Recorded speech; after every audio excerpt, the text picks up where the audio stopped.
those in the gallery. I've had apologies tonight from Mayor Darren Braun, Councillor Krista Murdoch, Councillor Richard Johns and Councillor Kylie Gray. Before we invite Gwen and Amy up, as you know, we had a supplementary election for the Carpentry Ward. The Electoral Commission did the count this morning, sometime early this afternoon, provisionally declared Danny Lafleur as elected, so he'll be sworn in unless there's an appeal process in the next 72 hours. He won about 100, or roughly around about 100 votes. So if that all goes through, he'll be sworn in the next council meeting on the 14th of May. All right, so first Gwen and Amy from the Millerton Caravan Park to speak to us in relation to their proposed development, future thoughts and plans for the facility. No stranger here, but it's been 5 years ago, it's gone very quickly. So, welcome. Thank you for having us here tonight to talk about the future plans of the Millerton Caravan Park and looking how we're moving forward from here. Amy and I bought the park back in 2019. It's leased from the Yorke Peninsula Council for 5 years under a 5-year right of renewals. We've both had 6 years experience and currently manage 2 caravan parks in the Yorke Peninsula, obviously in Millerton, and we've been running the Port Rickaby one for the last 5 years with the council as well. About the park, currently we have 7 cabins, 4 villas, which are 2 standard ones and 2 accessibility ones. We have 50 tourist sites. Among that we have 4 permanent resident sites, 10 annual sites. We currently have the amenities block, which is male and female toilets and showers, laundry and storeroom. Obviously we've put in a new camp kitchen and storage room. You would have seen that big shed in the background in the middle of the park. We also have 4 barbecues around the park now, which when we took over we only had the 1 barbecue and the camp kitchen was a small tin shed. So we've developed that quite a bit. We've developed plenty more accommodation sites. We've put 8 new grass sites at the top, including another 8 gravel sites at the top as well. Upgraded amenities like camp kitchen, storage facilities, and we actually do on-site laundry on site now. Before we couldn't do that. The strengths of the park so far, it's been a well-maintained park with good standard accommodation. It's well located on Yorke Peninsula Central, good, great base for day trips to explore. We have good long-term lease currently, and we've proposed expansion of the accommodation going forwards shortly. The weakness we always have is always been it's not beachfront. But like I always mentioned, for the pooling for guests to use and possibly community use going forwards. Opportunities, we always continually to grow the park, you can see, bringing the beach to the park with a pool and complete proposed accommodation expansion, which we'll talk about shortly. Threats, they're coming certainly due to cost of living. Favour to renew the renewal options of the park lease, which we still have 15 years of, 20 years of, I think of. But one of the major threats is financial support, bank loans and credit restrictions with the loan we got on the lease. We struggle with, find it very hard to get loans through the banks currently. The growth of the park. Millerton Caravan Park has steadily grown since 2019. Recent valuation of the report noting the park is now operating well above operating metrics and falling within industrial expectations. Our cabin occupancy is up 40% since 2020, powered sites up by 38%, and the overall park is up 44%. When we say overall park, that's including annuals, permanents, and a lot of other things coming through the park. So it's been a very steady growth since we've taken over the park. And we've spent, that's why we've been able to put a lot of the money we've made back into the park to upgrade and make the park grow slowly. So at stage 1 development we've done, it's now completed. We've constructed 4 new villas. These villas have 2 bedrooms. There we introduced as a 4-star accommodation, we were actually 3% of getting 4.5 stars, which we're working on in the future. 2 of these are built to accommodate guests with mobility issues, so we actually have one with a ramp at the moment, and currently the other one is accommodation for workers. Construction of the new shed, which includes a cleaner's laundry, barbecue and camp kitchen area. It's a very open area now compared to the old shed. Literally the old shed you can fit in the middle of these tables, so it's a lot bigger than it used to be. When we've done that shed, we also had a 30 kilowatt solar system put in, and we actually got installed a 120 kilowatts battery system put in yesterday, so the park is actually running off grid currently. This is all self-funded. Amy and I have applied for about 7 grants, failed, but this battery grant we actually applied for, we actually got, so 50-50 from the government, and that's how we got the batteries put in this week. So that's just give you an overview of the park, the new villas, sorry. Two of them are the disabled ones and 2 of them are the standard ones. There is provision in there for another 2, which we're actually currently working on. It's got the floor plans there as well. Picture of the shed overlooking the park, the solar system on the roof as well. And like I said, the solar systems will self-funded as well. Going forward, our stage 2, within the 12, and we're on the 12 month, we're actually looking at putting in another additional 2 villas. So the second would be another 2-bedroom villa going in, plus another villa which will be split into 3. They will have king-size beds and there'll be more of a workers' quarters because we're getting a lot of workers, mainly doctors, nurses, and road workers coming around. So we're trying to accommodate that side of the market. Stage 3 is within over 2 years. Expanding the existing amenities block and the effluent system. Currently the toilet block is too small and the effluent system has actually failed. We've done a few different things to make it last a bit longer, but going forwards we do need to upgrade that. That's part of the plans. Stage 4 is within over 5 years, maybe putting the pool and water slides in. It's going to be a staged process. So first off it will be a pool, then the slides, then we're going to actually do it put a veranda over it, which will make it indoors like you can see in the picture. The pool we're actually looking at is that one in the picture there. That is at Mount Gambier, Roy Lake. And stage 5 will be more villas going in as demand rises. Prices all above from quotes obtained and they vary out through the stages. Benefits and completions of stage 1 and 3. Expansion of accommodation and camp kitchen has added to the park's current offering, attracting new markets, especially families and those with mobility issues, and brings the park's facilities up to the current standards and improves the appeal for the tourist market.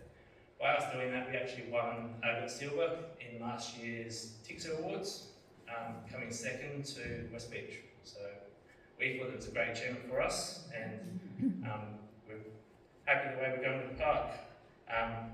It has increased occupancy by doing what we've done as well, and a lot of the feedback we get from people about the camp kitchen and the new villas. We say a lot of villas when we say caravan parks, and we're not being biased, but ours are pretty good. So,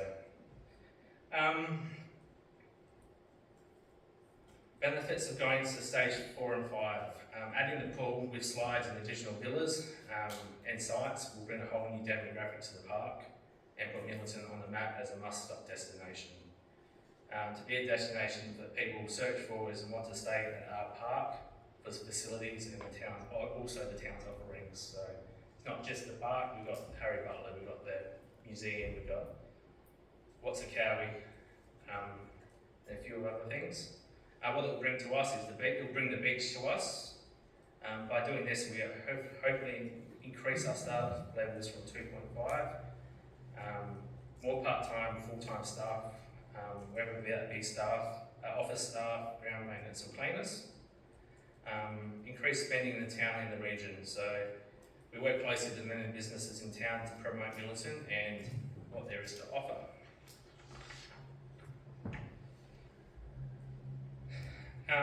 The strategic alignment. The expansion of the park aligns well with the key strategies of the state and local tourism bodies, and we help to deliver strong economic outcomes for SA. SA Parks and SA Tourism research has shown guests staying in caravan parks are likely to spend more money at other local businesses in town and also in the region. As previously mentioned, we work closely with other businesses in town to promote Millerton and all there is to offer. We also use our socials to do this and word of mouth, talking to guests. We've done a post a couple of weeks ago. It actually reached the total call reached over 120,000 people. So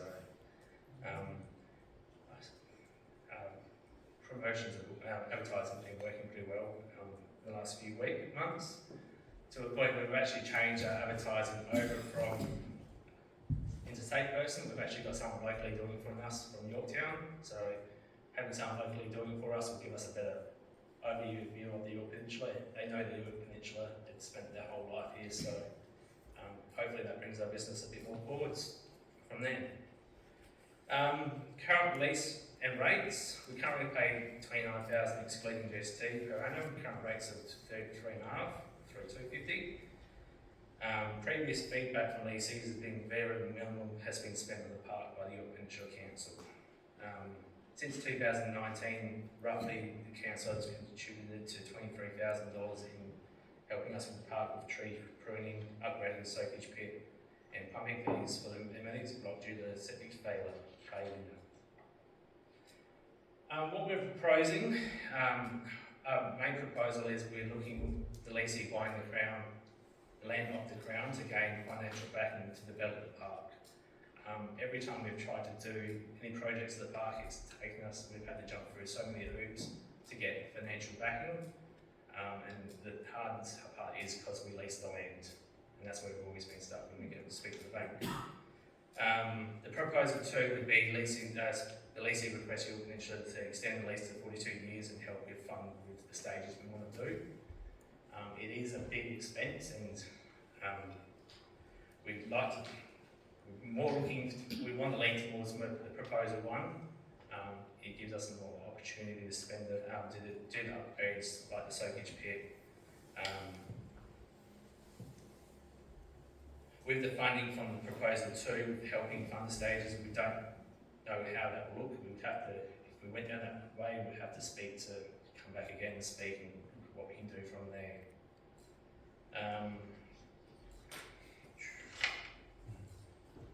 Other than that, that's it for me. I think I'll rush through that.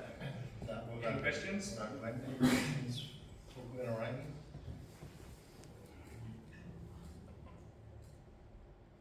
No. For those councils that have been around a while, a similar scenario, option one, we asked them to buy back from the Crown. It was the same process we went through with the Pine Point Caravan Park. Yeah. It's a difficult process to go through. From memory, that was around 7+ years trying to negotiate with Crown to get a freehold so that they could purchase the property. But very, very similar scenarios. We have been through that before. Next steps, Nick. Yeah, thanks. Greg, is that working? I'll speak up just in case.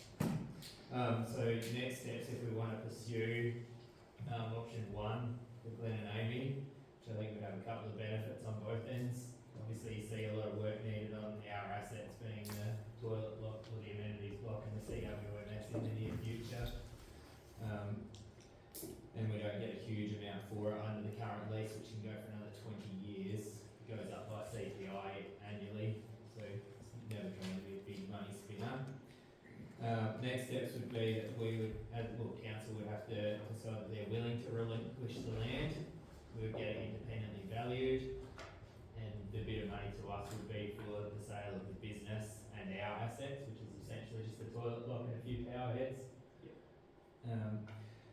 Then we'd need to look at revoking the community land status, which would go to consultation with the wider community. Once we've done all of that, we show the Crown that we've taken the up to them from there whether they're willing to sell it to Glen and Amy. So yeah, that's how it would go if that's something we want to pursue. No other questions? All good? All right. Thank you. Thank Good to see you. Yeah, we'll talk about next steps. Yeah, thank you. The Pines Township's unsealed roads. Ian, I haven't met you, Ian, but you've met with Andre a couple of times, I think. So welcome if you'd just like to come forward. Just need to check. Oh, wait a minute, the microphone's on for you, please. Right, thanks. And welcome in. Thank you.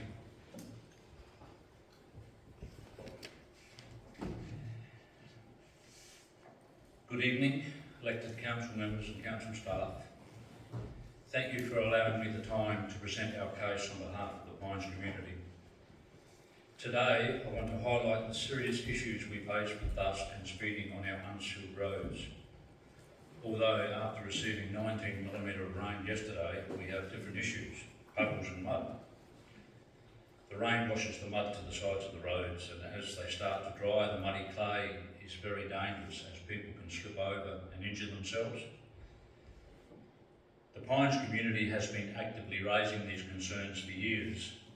In January, I submitted a petition, 224 signatures to the council, that I believe everyone here should have read. And since then, I have had multiple discussions with the Director of Assets and Infrastructure. Now, I want to ensure that every councillor fully understands the problems and why we need it to be addressed. The Pines has existed as a settlement since the early 1970s and was officially recognised as a township in the mid-1990s. However, our roads have remained unsealed from the very beginning. Many long-term residents, myself included, were assured by the then Yorke Council in the early 1980s that our roads would be sealed within 5 years. 40 years later, that promise remains unfulfilled. Meanwhile, other townships in the region have seen their roads sealed, resurfaced and maintained, while the Pines continues to be overlooked. The problem has exacerbated immensely in the last decade, with a lot more of the permanent residents still in the workforce. Hence there is more traffic in and out of the Pines daily. We chose to live in the Pines for its fresh air and tranquility, yet the dust from our roads disrupts our daily lives. Dust settles on our homes, damages our paintwork and fly screens, and more importantly, contaminates rainwater tanks, the only drinking water many of us rely on. It exacerbates respiratory conditions such as asthma and affects our ability to enjoy the outdoors. Many residents are forced to keep windows shut, even on hot days, to prevent the dust from filling their homes. Elderly residents using mobility scooters struggle with the uneven roads, increasing their risk of injury from falls. Emergency vehicles, including ambulances, frequently visit the Pines, and poor road conditions slow response times. Even though we have speeding as another major concern, dust clouds that reduce visibility, making our roads even more dangerous. We need measures to slow traffic and improve safety. The Yorke Peninsula Council's own asset management plan states, I quote, "The community are the main stakeholders and the key beneficiaries of the services. It is the community who contribute the funding through payment of rates and communicate their satisfaction or dissatisfaction with the services. Councillors represent the needs of the community, allocate resources to meet planning objectives and providing services while managing risks." Unquote. For 50 years, the Pines community has paid its rates, but has seen little in return in road infrastructure investment. Our township deserves the same consideration as others. Additionally, concerns have been raised about drainage. While we acknowledge the challenges posted by irregular rainfall, sealing the roads would significantly improve the situation. Curbing and footpaths are not needed as it is a shared road for both pedestrians, children and cars. I understand that budget constraints exist, but there are practical steps the council can take. There can be phased road sealing. Instead of attempting a full-scale project at once, prioritise high traffic roads like Scarlet Runner Road and Tea Tree Road. Speed control, install traffic counters to assess whether speed humps or more signage is needed.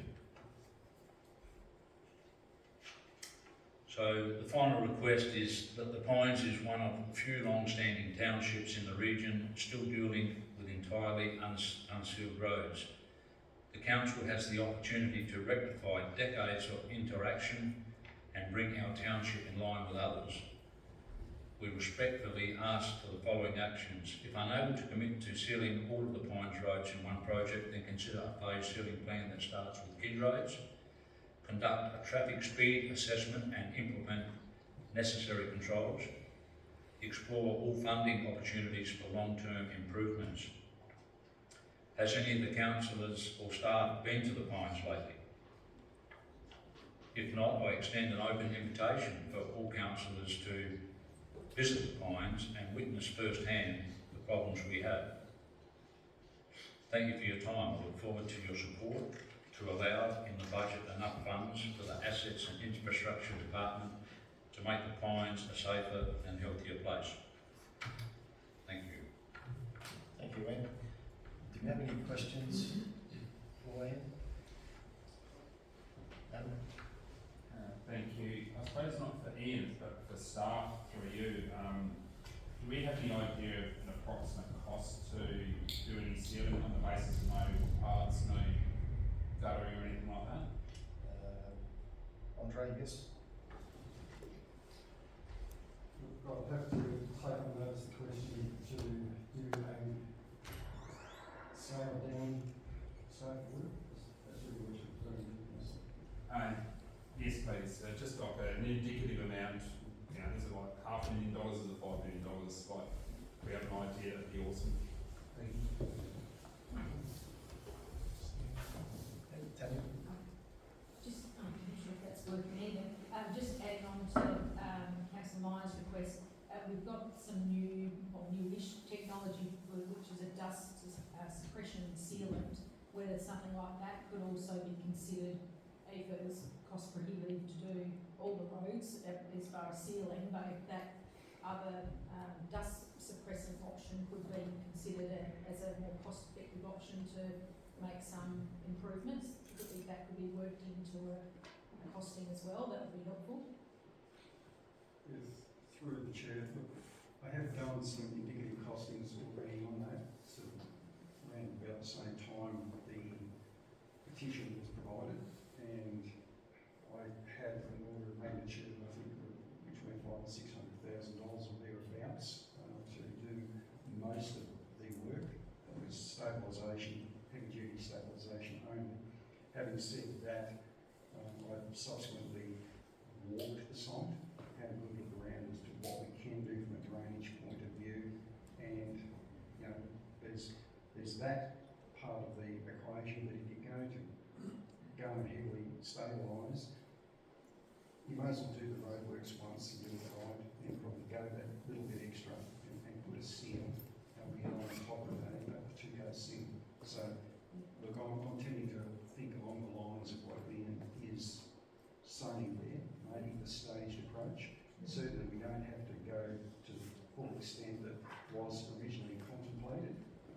With all drainage taken into account, there's much more cost-effective ways of dealing with the drainage that both my manager for works and myself identified when we had another look at the job. So we can come back to you as to what those real costs will be, but I'm suggesting that probably a staged approach would be the way forward. Thank you. Okay. Any other questions? Dave? No worries. Okay, Ian, thank you. Thank you very much. Okay. Points in progress. Is it Christian? Yeah. Pam's coming up as well. Just going to talk about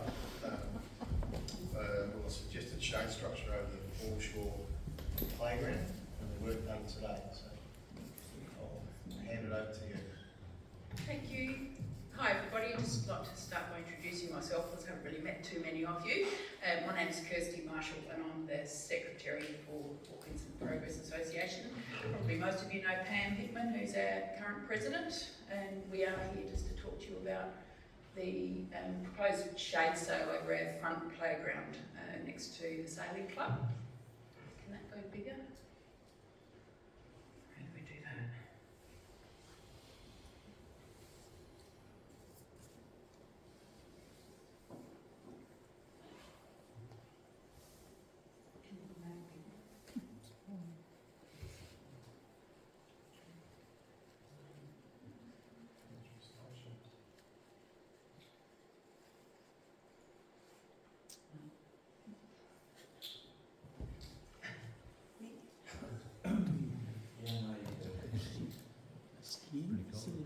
That's right, it doesn't talk to that, that's okay. Great. So this is a project that we've had in mind for some years, Pam reckons. At least 5. At least 5. So we have recently done some community consultation on it, just to find out which we had a number of projects in mind, and we canvassed the community to find, which one would be the priority, and the shade sail over the playground ended up being the main priority for the community.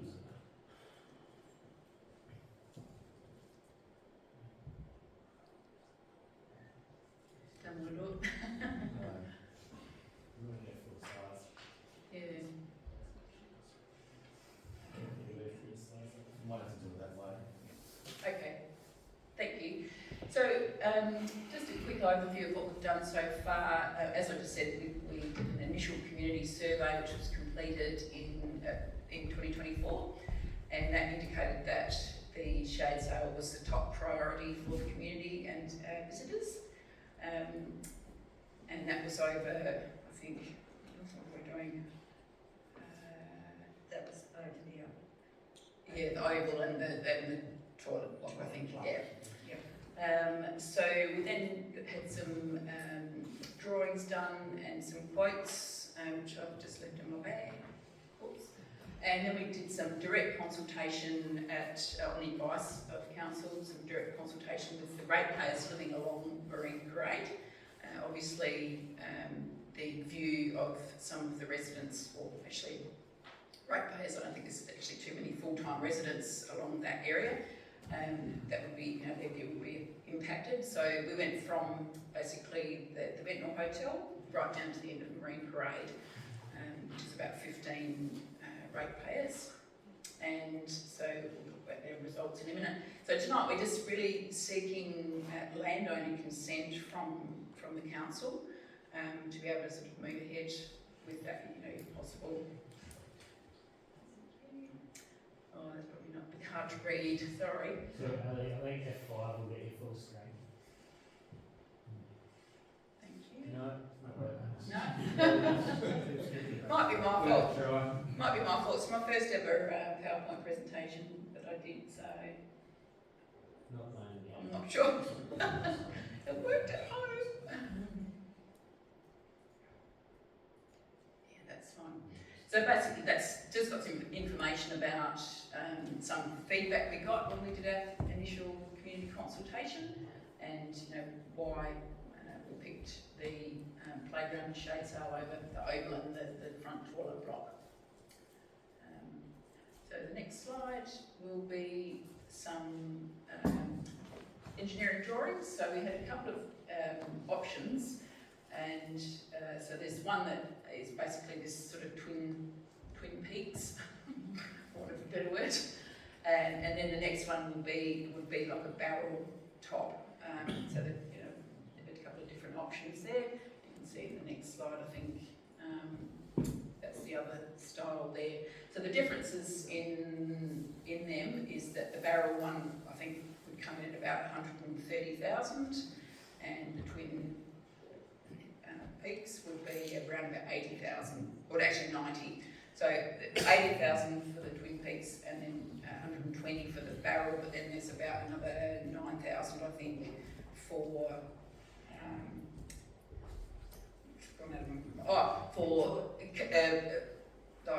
making the posts more weather, or durable for the weather. Yes.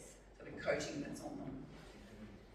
And also just like to clarify, these whites were from late last year, so we probably have to get some new ones as well. So just clarifying, 100 and 130?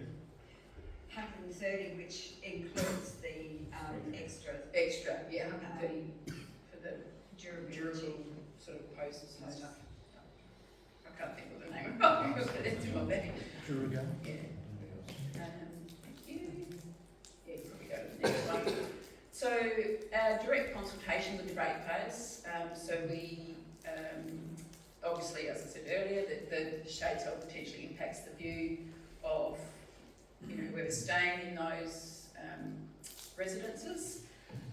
We did talk to council and got addresses that were provided to us for the ratepayers, as I said, from the Ventnor down to the Marine Parade, and these were provided by the council with proper approvals. So we sent a letter, and obviously the drawings, the engineering drawings that we had done up, they were sent to those ratepayers in September last year, and we gave them to the end of October to respond to us. I think typically you only allow about 21 days, but we gave them a little bit longer because I think some of them live in pretty remote areas in Broken Hill and stuff like that, and they, don't get their mail delivered terribly often. And we did meet the something or other, that thing. The community engagement policy guidelines were met there. Well, thank you. So these are some of the responses from that direct consultation of those ratepayers. So we had about 9 responses out of the 15. As you can see, they're pretty much all opposed, as you might expect. There aren't any actual residents, like permanent residents there.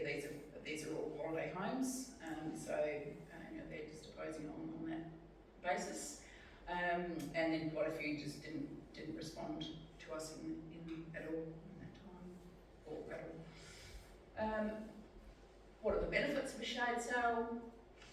Pretty obvious. We just want to protect the playground users, and so both the kids, obviously with pretty delicate skin, and their carers, whether it's parents, grandparents, aunties, uncles.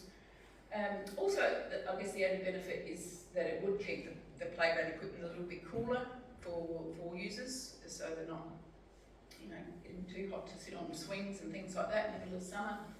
And to some degree protecting the play equipment itself from further UV damage. Obviously, being right there on the beachfront, it's fairly exposed, so that that would help as well.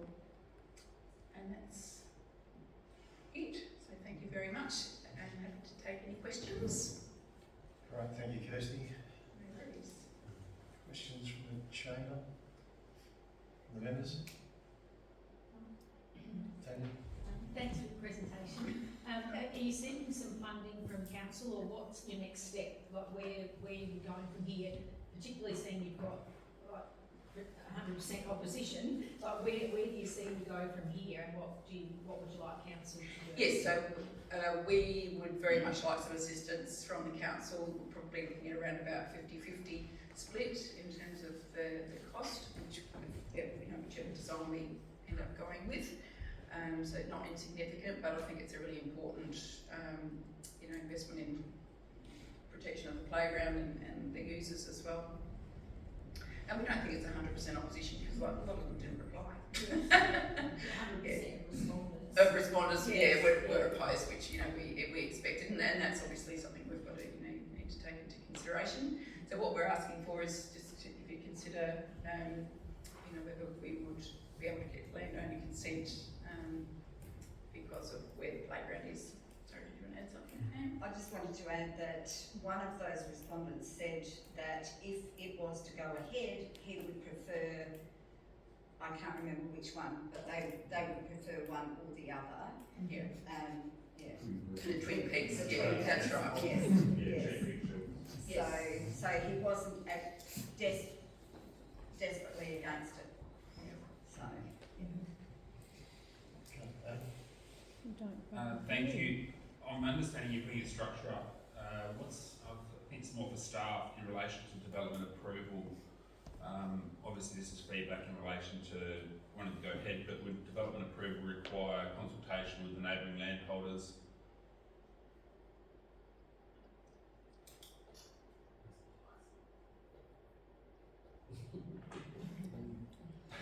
I'll go into that. I would have to confirm with public notification, but I don't believe it would trigger, off the top of my head, any notification during notice for that. It may not even require a level of.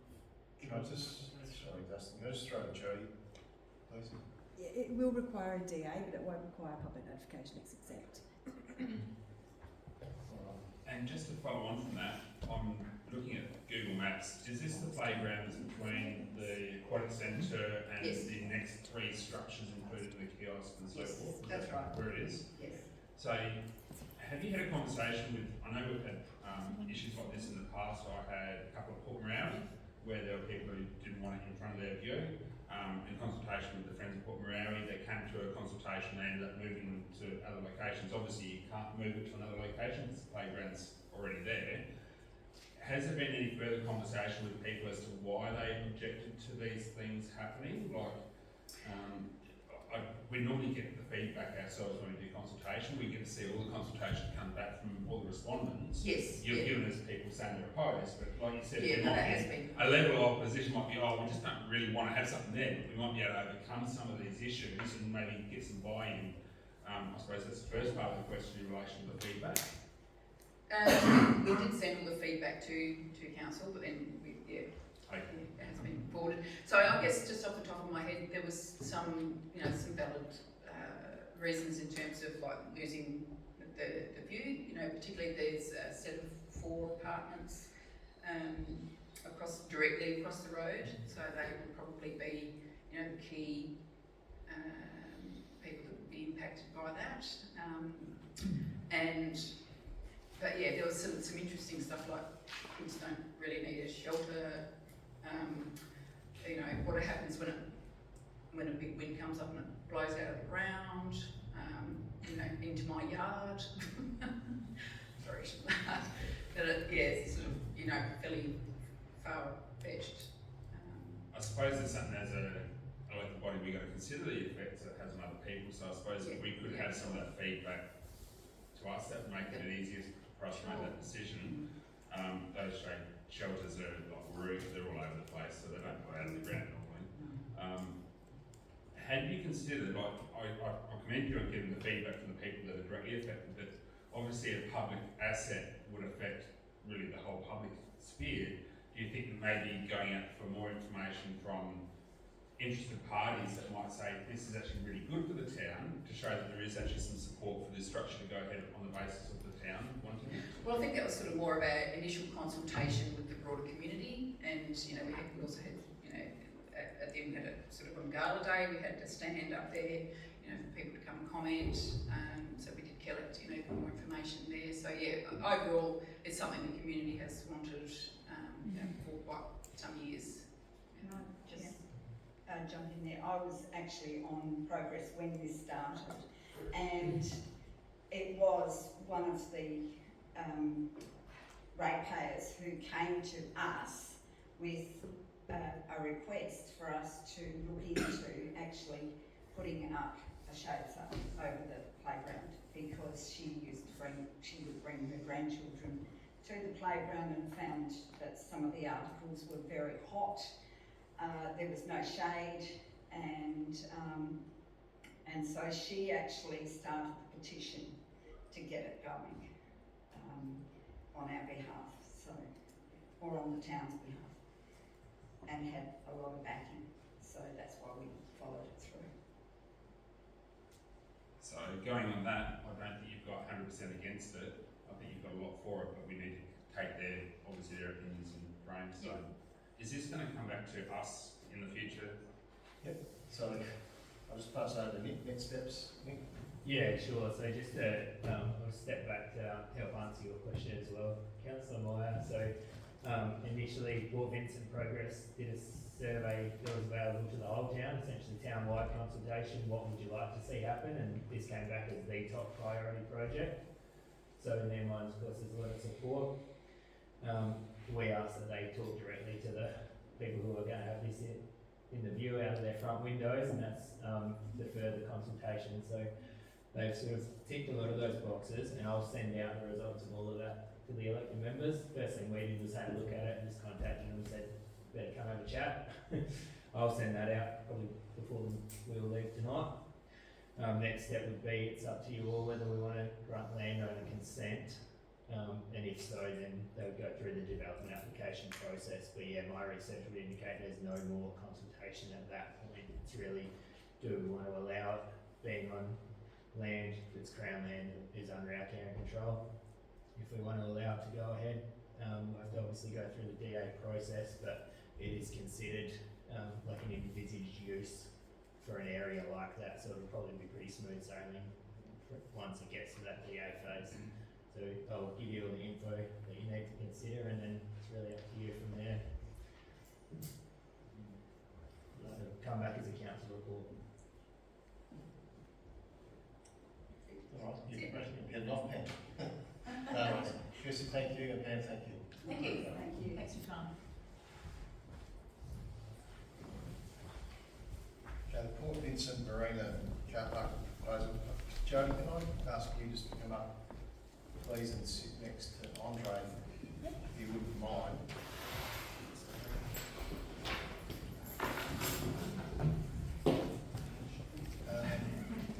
Yeah, Jody, you can probably speak to it as long as the microphone is on. Yeah, just as a bit of context. Context and overview, where it's at, and then between Justin and Andre, just in relation to this proposition that's been taken. Okay, so I'll just talk to the actual application process and the actual build form, because I'm going to look at the proposed car parking. So there's a proposal that's been in, it's sort of been in and out for since 2022 for a 5-storey mixed-use building on the commercial site adjacent to the boat ramp car park at Port Vincent on the northern side. Since they first lodged the application, they've made numerous changes, particularly in regard to the car parking. They've increased the car parking twofold. They've put car parks across the road on land that they own, and they've also put a second deck of car parking on site. So now the proposed parking on site will cover any residential use of the building or tourism use. It'll cover all of the dwellings, which there's potential for 70 dwellings, but some of them are dual key, so it could be down to 52. There's 18 that can be reconfigured either way. They've also decreased the commercial area because they moved they were going to have a commercial area out with a swimming pool and a pontoon out the front. They've now brought the swimming pool inside and decreased that area, so the car parking is less there required as well. So there's a requirement of 52 car spaces for that. So that's giving them a total of approximately 122. With the plans that Andre will go through, they're proposing there'll be 207 car spaces provided. So so there's an excess of over 100 car spaces that would be free to the public, even at what's anticipated peak use of the building. Is there any questions just in regard to that? Andre? Okay, so what you're looking at now is just the current layout of the existing boat ramp. Now you'll see adjacent to the boat ramp is Breakwater Drive. You'll see that there's no car parking along that until you get further down towards near the little roundabout. You'll see a couple of cars parked in there, but largely you've got just a narrow access down Breakwater Drive, and you'll see that parcel of land that is the breakwater itself, that is under council's control, and that goes out and joins up with the roadway, the service road, Buttons Beach. You see how there's a white area there. That's currently serves to be basically an overflow area in times of peak. So right now there's 48 car/trailer parking facility, or I should say parks available at that facility. Can I move to the next slide, please? This is probably a bit hard to see. I'll just go to the next slide if you don't mind. It's probably a bit better. Yeah, so what the developer is seeking to do is fundamentally change the use of that car park. Its sole purpose at this point in time is for boat, trailer, vehicle combinations. Basically, it's not just a public car park. It's provides length of parks in the order of 12 metres thereabouts, and there is plenty of room for vehicles to manoeuvre around. That's in the existing situation.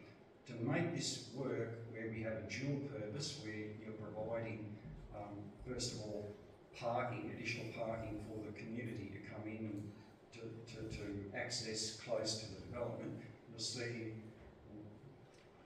here if I get it's very hard.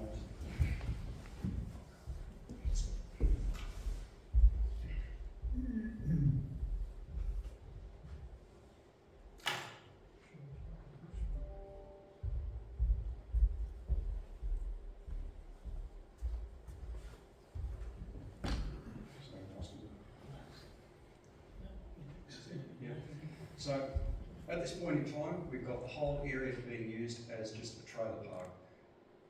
Under the new regime, you'd have a public parking area that services the development. One way in, one way out, but that one way out cuts across the area where boats are going to be trying to launch and retrieve. The trailers are going to be trying to launch their boats and retrieve their boats. So they've got to basically come out of that conflict with, move past this area, go back out that end, basically that egress point there. So in terms of boating, launch and retrieval process, it's one way in, same as it is at the present time, one way out. What's changed fundamentally is that the width of manoeuvring area is considerably reduced. What they have provided though that doesn't exist is this length of lane here that could be used for rigging. But look, for how practical that is at the end of the day is going to be a real question in terms of just the width that you have there. You would have seen, councillors, an email that was sent around on Monday. Right, it was sent showing some photos of 8:15 and 10:15 in the morning on the 29th of December 2024. And that showed all of the existing car parks being used, having overflow over into this locality and full overflow over to this locality. And they were suggesting that there were at least 20 combinations sort of spilling out of the full car park. And they showed too this whole length of access in here, boats just queuing up trying to launch. Now, admittingly, that is a peak time period, right? There will be holiday periods, and just like you have peak traffic on roads, things slow down. What will be of interest as to how this actually works is whether it works properly at all, because of the narrowness of what you are fundamentally creating as a traffic movement model. Whilst we have reports back today that suggest that it is okay, that it complies with the Australian standards in terms of manoeuvring and the like, that has not been checked. Right, fundamentally, that will be down to a third party verified to go and do those design checks. Having said that though, at the end of the day, we've got something that looks like it could work on paper, but will it ultimately work? That is the real question. And that's something that council just has to sort of take on board, probably after a couple of more reports are done. And these couple of reports that I would suggest to you are, one, fundamentally get an independent verifier to check that the design complies with the Australian standards. 2, I would be requesting a safety and design check report. Right, now that's something that should not be news to you, right? It's something that's done on every structure, right? If you go and get a bridge engineer, right, you get a third party, an independent person who will do a safety and design check. If you go and upgrade a road, right, they will have a look at the traffic movements, the changes in the width, changes in the traffic movement to confirm has all the appropriate signage been put in place? Is the appropriate other widths of the lanes appropriate? In this case, what I'm suggesting the safety and design check will probably highlight is they'll say, okay, look, you've got lots of car parks here, 90 degrees. We did ask the designer for a turning template, right? Turning arc going into and out of those car parks, because I just think they're too narrow. I strongly suspect for anybody to be able to get into those car parks and get out, they're going to have to swing over to the other side of the road. And if that's the case, you're going to want to have a speed limit on that road, maybe 15, 20 k's an hour, and if they're half smart, they'll probably be mandating that you go and put speed humps every so often to make sure that the traffic slows down. Because people they're going to be wanting to back out, they're not necessarily going to be 100% focused on everything else that's going on around them, and if people come down this breakwater too fast, you're going to have collisions that we never had before. So fundamentally we're changing this to a dual use.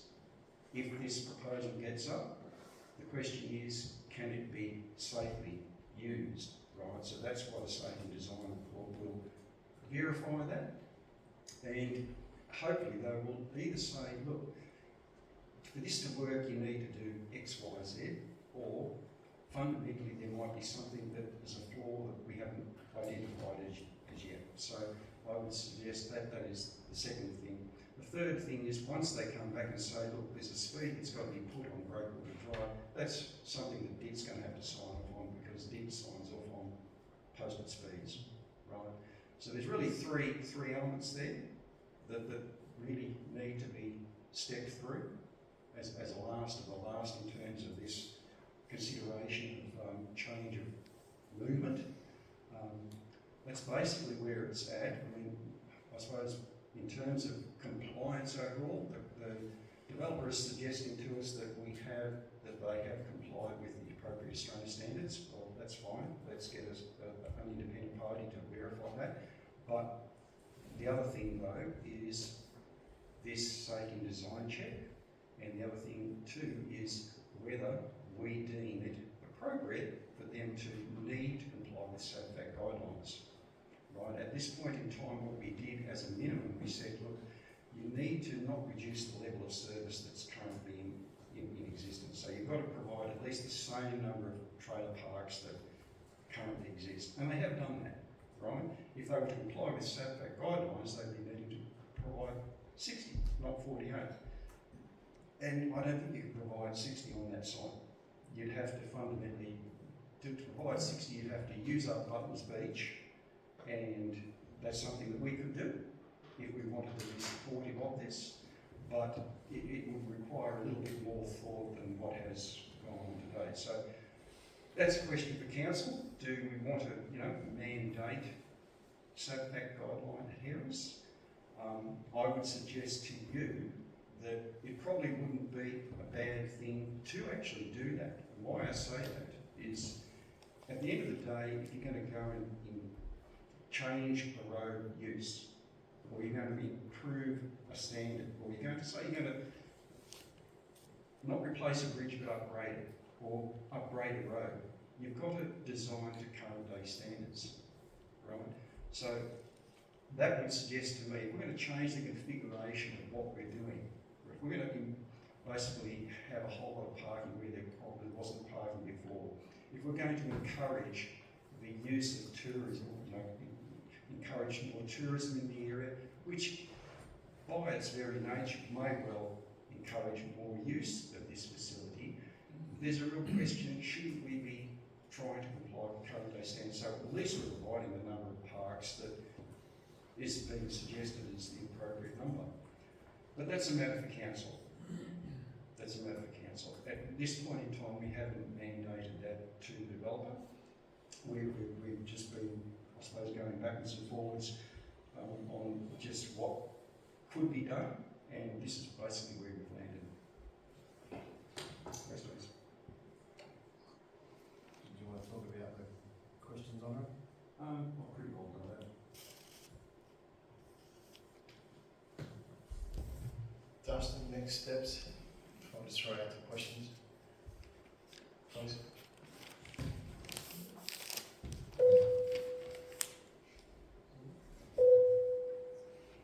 Right, so speak about it. So effectively, we need to get to the point where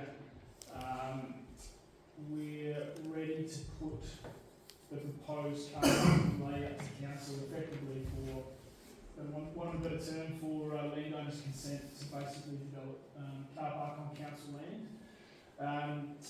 So there's been a lot of assessment of plans, I guess, just touching on what Andre said. His team has worked with the developer over a period of time that has adjusted the plans to somewhat accommodate some of the concerns that council staff have had, albeit that clearly there's still some confirmation to come. I think, as an example, the bare minimum length for 90 degrees parks was 5.5 metres. I think we've asked them to increase to 6.5. So there is that I guess amendment to the original plans that you guys might have seen probably at least 18 months ago.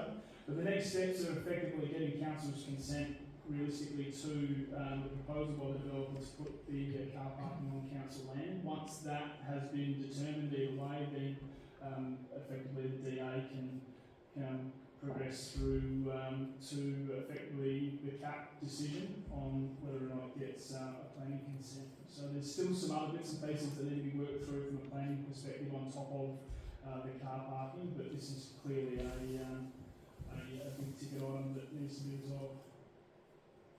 Okay, thank you. Any questions for Andre, Jody, Dustin? Yeah, I have. I'll speak up.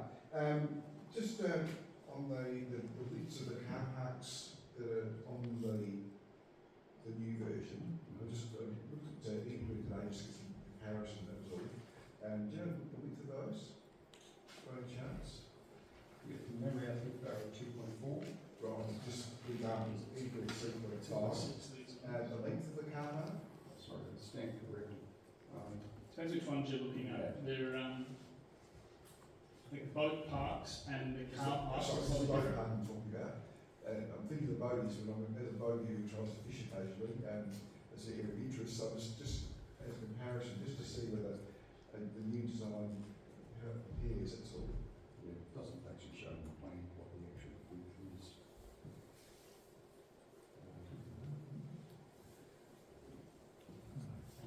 I can't read that. Give me a second.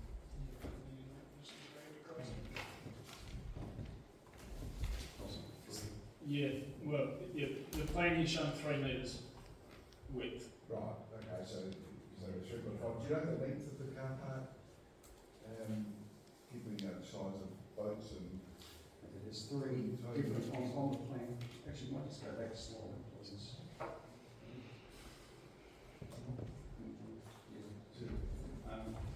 It's very hard to see, but up here, it's around about a bit over 13 metres. Down around here, it's about 12.5 metres. Then there's some other locations where it's 11. That's fine, because measuring ones, then there's 2.5, so that would work, I would expect, with decent size boats and so on. And the space between the two sides, parking both sides, for example, I see they've got a place there where you get before where they can pull up and bring up and get ready. I'm concerned when they come out, how they get the boat ready to leave, whether they just do that side that's in the bottom right-hand corner, that's where they come out, then have to get ready to transport home. That might be a little bit. just the space between, you know, that distance between the two parking sites there? No, over to your left on the road, where the boat parking is. We got parking both sides, just down further, in that section, that area there, along there, between one side and the other side. Do you know the distance between them two? What's it? Both parking? 5.25. Will they drive through? Will they actually drive through?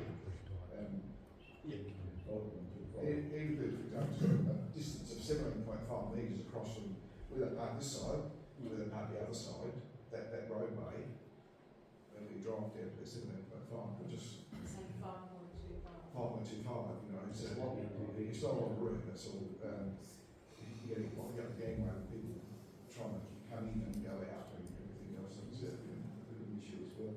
Look, it's a shame we don't have a quote from 29% of the other there, and it would show you how more space you give people, more space they use.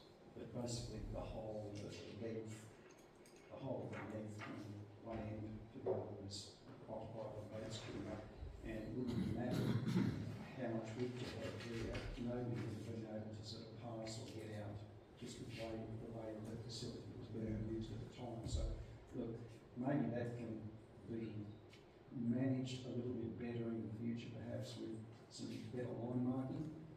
This is where, you know, someone who's looking at it from a design verification point of view can say, well, okay, look, for this to really work, you need, yes, you've got a more narrower neck through which all these trailer combinations have to go. What you should be doing is have a very narrow area, define it with some lines, as opposed to just giving them 5.2 metres and take your pick as to where you occupy in that 5.2. The other one, my last sort of point was you alluded to before was the overflow, because the overflow is down, I think, in that bottom left-hand corner. So it tends to be down here. Potentially, and with a growing, if there's like an example, you have a growing number of boats coming to places, and I think the overflow is going to be busy times wherever they park. Well, you won't have overflow place, you won't have an overflow location there. Unless people just come in and choose to sort of occupy, you know, park wherever they wish like they did in the past, and irrespective of what line marking you've got there. But basically, you see now the current arrangement sees that being just car parking all through Buttons Beach area. So there's car parking down Breakwater all along, parallel, and that's apparently a requirement to satisfy the parking requirements of the development. So, well, I think the excess boat trailers, that's bigger also. Well, that's something that I suppose will be questioned, probably by many first, and at the end of the day, you know, it's nice to code 48 in there, but where's the overflow capacity? That's right, it is there's another point too, to saying they park all up the streets surrounding that, they park in all those places, they get taken up. And I'm not sure whether you've got that ability to park on the side of the road or outside the boat area there. So you're sorry, so you're suggesting what parking further down this way? Well, We certainly wouldn't want to be having people park anywhere in and around the entrance. No, I'm saying where do they go? I'm thinking if you've got excess people, they want to walk to boat, they don't park. Well, right now, they are parking in this area in the future. They were parking wherever they could. Yes. So I think if that's taken up, officially, the colour, where they go in, what do you do with them? Like, they say, well, we've got a bit of boating, you say the side is full, you can't go fishing, or what happens there? There's the potential for parking on some of the parallel car parks that have been created, but then you've got to keep in mind the further away you park your trailer, the longer your boat's sitting in the boat ramp whilst you walk back and get the car to. And that's everywhere that happens, you get long walks, you can't get a car much close to it. Any other questions? Naomi? Can I just ask, can you go back to I think it was the first photo that had the whole image? Yep. So, yes. So this one where there's I love those. So you've got the little roundabout at the end of the Breakwater Drive. what is the area that's half lawn, half gravel earmarked for? Is that not an option for extra car parking? So what? So just the other side of that. So, along here? Well, yeah, on the just next, adjacent to that, as I said, half's lawn and half's gravel. That's all gardens now. Okay. It's I gardens. think it's a reserve bit, yeah. So It's an old area, obviously. it's not, I mean, there's car parks within it, but this side of it, that's not an option for additional car parking. I don't know if that's road reserve, I'd have to check if that's road reserve even. I don't believe it is. All you've got for car parking is the entire length along here, should be like. But what's stopping the rest of that unused area becoming car parking between the building and the roundabout? Why can't that be more? Because it's a little garden. Sorry, on the current satellite where it's dirt, by the roundabout is actually a formal garden with a walk through, the rest is still lawn. Okay.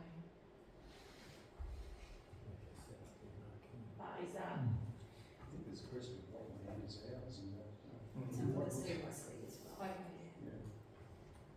You talk about land, looking at this here, or here on the breakwater, yes, we've got responsibility for that. And something to be said is, look, okay, you're going to rid part of the breakwater and remove some of the rock to facilitate a walkway along there. Well, that's fine, but you've got to make sure that you maintain the mass of the rock on the breakwater wall so that the breakwater itself functions as it was intended to function. So there's been a little bit backwards and forwards on that, but we occupy, or we have had responsibility for all of that along there, the road itself, but I'm not so sure about some of these other areas out here that you might be reading to. Dustin? There's a parcel of land, what it's categorised as under community land management plan, but it may well be the same issues as the land across the road that we were previously looking at that doesn't facilitate car parking as well, so we'll have to, we can certainly have a look at that, but it's not road reserve.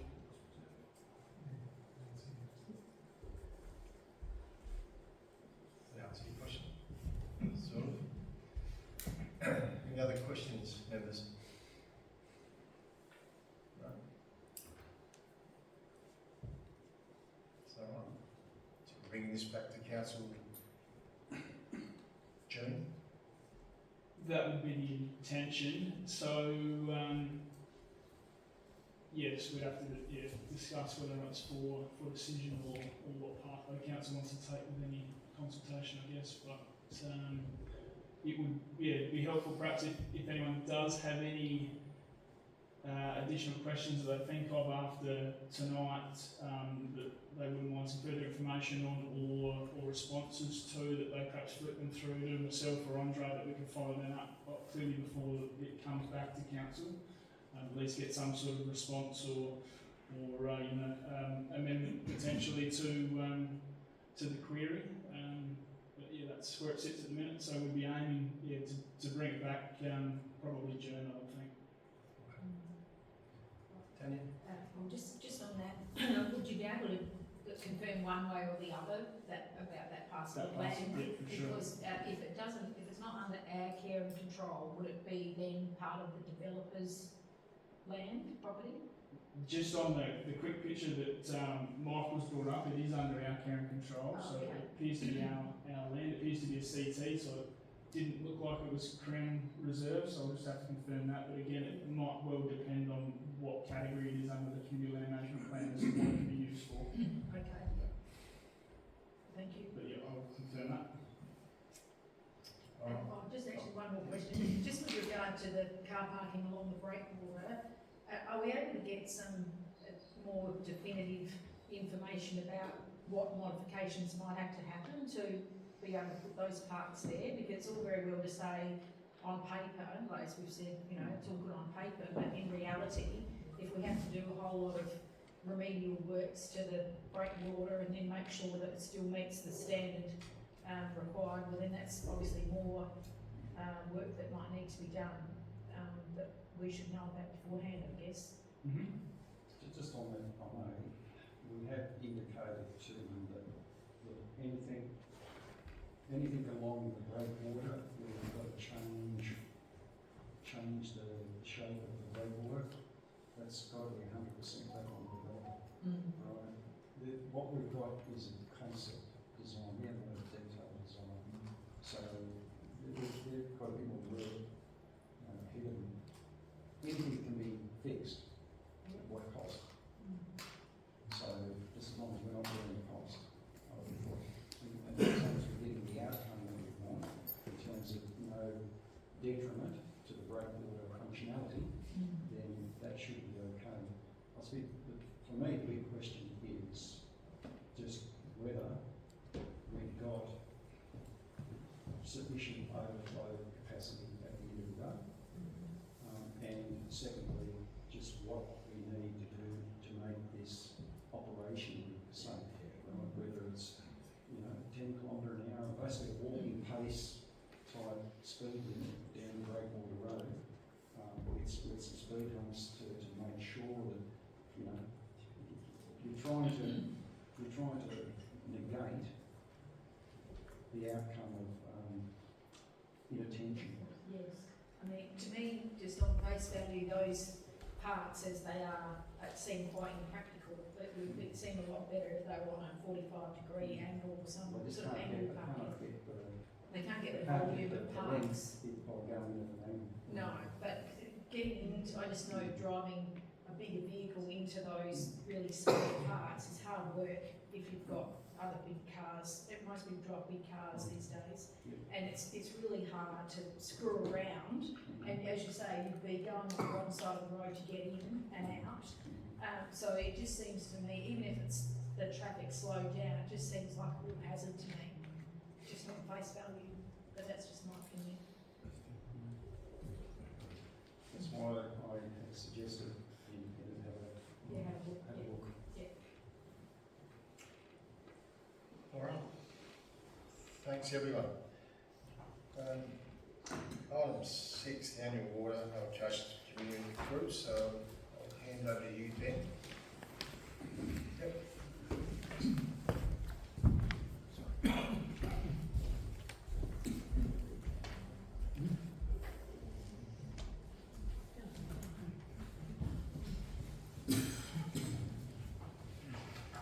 So thank you, and evening all.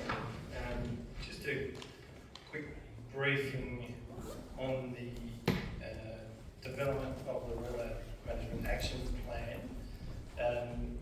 This is currently in its very infant phase of development, so thought it would be timely to bring this to your attention before we get too far down the track. There's obviously a lot more work which needs to be done on that. However, it is in response to community feedback from the recent strategic management plan engagement process, which brought about some sentiment from the community that the development and review of environmental plans is something that they would place some importance on. So, newsflash, it's been dry. It's not the first time, but most certainly it is becoming more frequent, and the data would suggest that, and research would suggest that this will be something that will continue for a little time yet. Screenshot from recent Bureau post, which is collecting rainfall data out of the Maitland area from 2006 through to current times. Supports the anecdotal that this has been a very dry year. In fact, it's been the driest year since these records were collected. So roughly 200 thereabouts millimetres in a year, and those who rely heavily on the rain for their livelihoods will know exactly what that does. Serendipitously, we have 65 millimetres in places just yesterday afternoon over the space of an hour and a half, which is the quarter of a full year last year. So the development of this plan will look to, I guess, consolidate the importance of multiple stakeholders in this. Certainly it's not just on council to make this happen. It will be a lot of engagement with the community and the load sharing, if you wish, on making this a worthwhile, well certainly it is worthwhile, so to make sure that the traction of this is implemented for a long period of time. It is early days, as I say, in the framework, and some of the suggestions in where we can influence are obviously in our capacity of council, as it says here, is leading by example, which is to suggest that any developments that we undertake as a council, buildings which we maintain, we renew, we build, are very water sensitive and have sustainability at its forefront. We also want to assist local communities in becoming more water resilient themselves and reliant, and by that meaning harvesting water, practices which are more in line with less reliance on potable water for non-potable water's sake, and things of that nature. We've already done a lot, we as in community and the council. We've historically approached this in a very responsible manner. The development of this plan will be, I guess, a reinforcement of that which has already been in place, but also looks to elevate those areas and put this into a formalised plan. So from here, we will look to expand our engagement with the community groups. We've had initial discussions with a lot of the community clubs, the football clubs, which have responsibility for maintaining and who lease a number of our ovals and recreational facilities. So we'll continue down that and we'll go more broader with it. And we'll also look at these particular areas of interest for us. So, as I said earlier, it is very much in its infancy phase. We're not the prow of the ship when it comes to this. We can definitely leverage the good work that has been done by other councils in the area and learn from that, and look to replicate and improve as we move forward throughout this plan and its development. Look to bring something back as a further workshop item to the council members in the latter part of this calendar year, potentially in the new calendar year next year. Any questions? The allocations, the water allocations to those community groups is part of this plan, is a very important part of this plan. As I said, I've engaged with a couple of the community groups so far.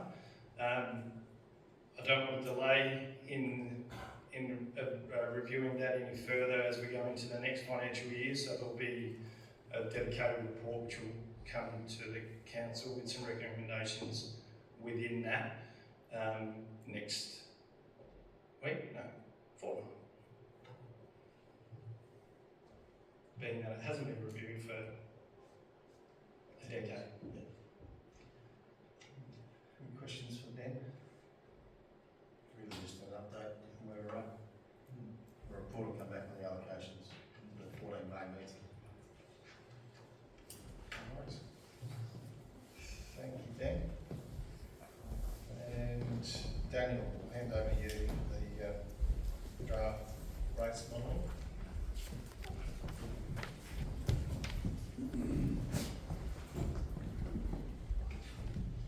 Evening all.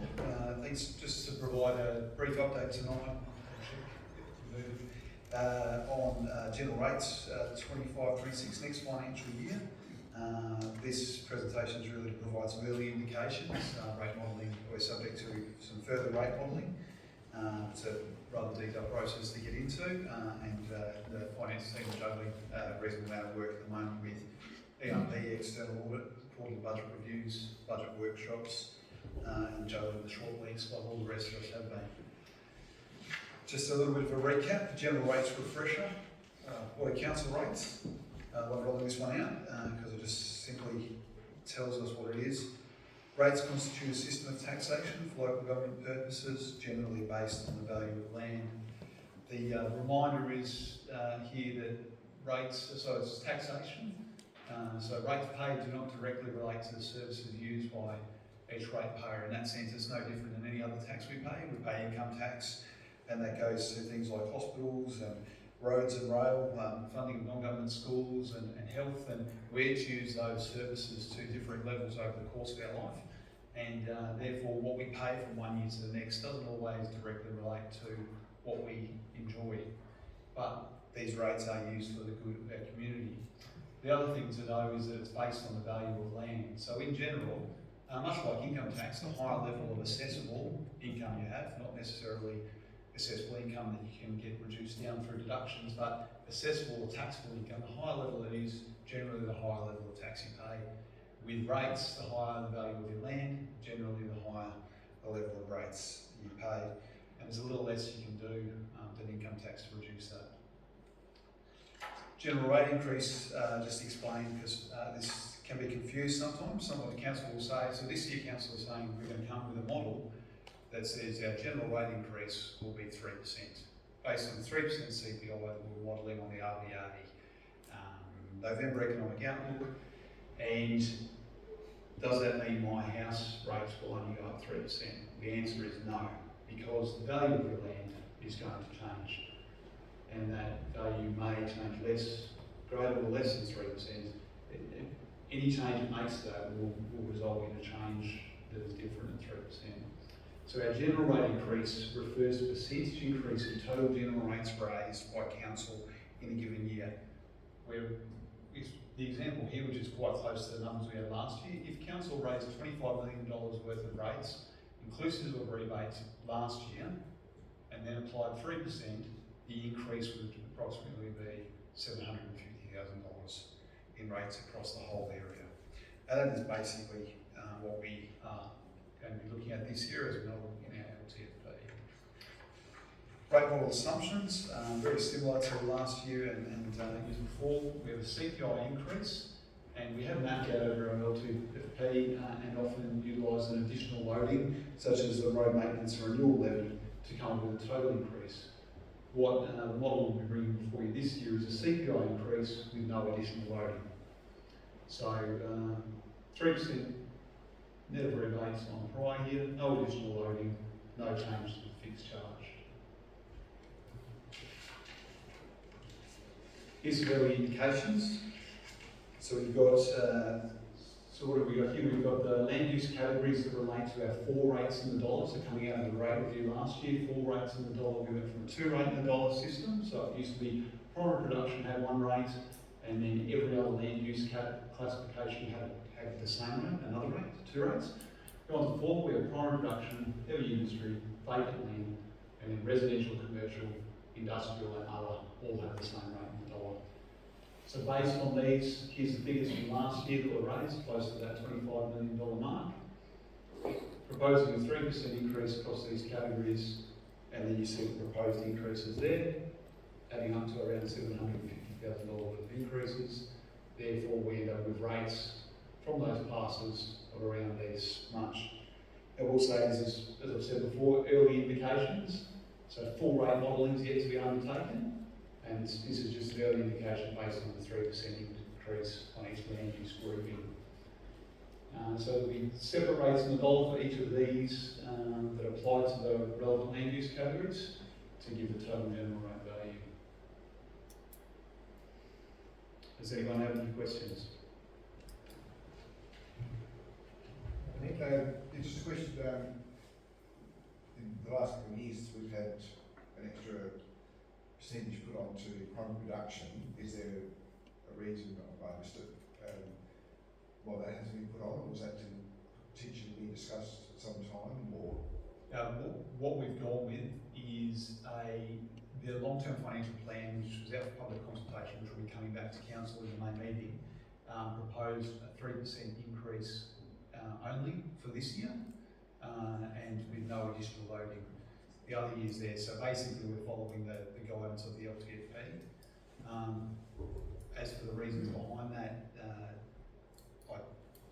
there were different people would have different reasons for why they may or may not apply a loading this year, but that's what's been modelled in the plan, and so that's what we've taken, whether it's a cost of living, whether it's a low rainfall, whether it's any of those reasons. I don't think we've stipulated in the LTFP, but this 3% matching CPI is just on there. Further on in the long-term financial plan, this amount comes back in as some of our funding has come out, so sort of balancing out that funding that is for roads. So next year, matching the LTFP.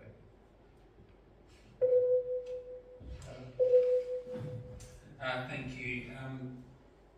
Daniel, can I ask where the 3% came from? I've just looked up the CPI from the Australian Bureau of Statistics, and the March 2025 quarter was 2.4% as being unchanged from the December quarter 2024 at 2.4%. We've got 3% up there. Can you explain that? So what we do is we commence the rates are modelled first through the LTFP. So the LTFP comes before our annual budget, and that sort of sets the goalposts. So for our budget for the year ahead, the LTFP relies upon the Reserve Bank of Australia's November economic outlook forecast projections, which are an external source, and they are projected at 3% CPI as of June 2025, which is when we would strike rates. So moving forward, given that we start the LTFP process in around the December-January period, we lock it in there. Is there a chance of, answering the question you might have asked, is there a chance we might get a little bit out of sync? Forecasts do, but given that each year we're doing this process, we are basically setting things around that December mark looking forward, rather than around June, and the budget is mapped around that, so it's a significant thing if we want to change our CPI. I believe I was just reading the news this afternoon, and I think, I can't remember his first name, but Chalmers, who's the Treasurer, was looking at core inflation being about 2.9% at the moment. The figures have come out, so our 3% and the RBA's 3%, which we're leaning on, suggests that we're around core inflation at the moment. Thank you. Any other questions for Daniel? Thanks, Daniel. Council's just a little bit ahead of schedule. I think the first couple of items we went through fairly quickly. Is there any urgent general business for tonight? Oh no, but just a question actually. Could that presentation be popped onto SharePoint? Yes, that's probably one thing I've got to get a little better at. Yes, that will get uploaded tomorrow. Can I just say it actually is, it's got a different name on SharePoint. I just opened it up on SharePoint. On SharePoint for us, it's got the title, Council Road Network Roads Related Observations. It's top listing, so it's actually, it's just got a different name. So click on that and you get his presentation. Okay, thank you. Double check the names. Thanks. Thanks, everyone. Thank you, everybody, for tonight. Good meeting, and I'll just call the information briefing session closed at 6:59.